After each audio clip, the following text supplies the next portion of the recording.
Fixing a computer that won't wake up from power save mode. Hello everyone. Today, we'll be diving into a common issue that you may have encountered: your computer not waking up from power save mode.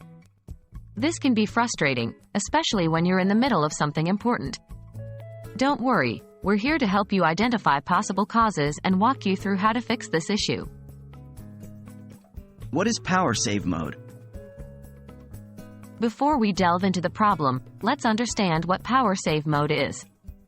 It's a feature in computers that saves energy by reducing power consumption when the system is idle. However, your computer should instantly wake up once you press a key or move the mouse. If it doesn't, several factors could be causing this issue. Could it be a hardware issue? Firstly, there's a possibility that your hardware might be causing this problem. A faulty mouse, keyboard, or even a problem with your computer's RAM could prevent it from waking up. Try plugging your keyboard and mouse into different USB ports or try using different peripherals to see if this resolves the issue.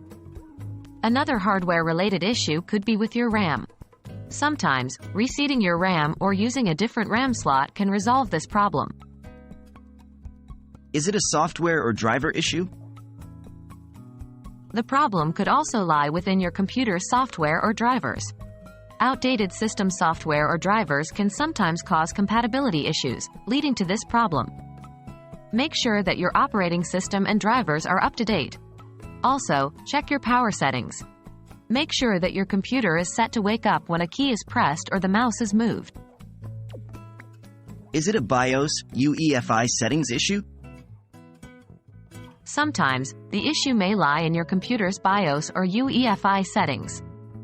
Make sure the Power On by Keyboard and Power On by Mouse settings are enabled in your BIOS, UEFI. Also, make sure the Wake on LAN feature is enabled if you're using a network to wake your computer. That's it. These are some common reasons why your computer might not wake up from power save mode. If you're still having issues after trying these solutions, you may want to consult a professional or contact your device's manufacturer. We hope this video was helpful, and we wish you luck in resolving your issue. Don't forget to leave your questions and comments below, and we'll do our best to answer them. Thanks for watching.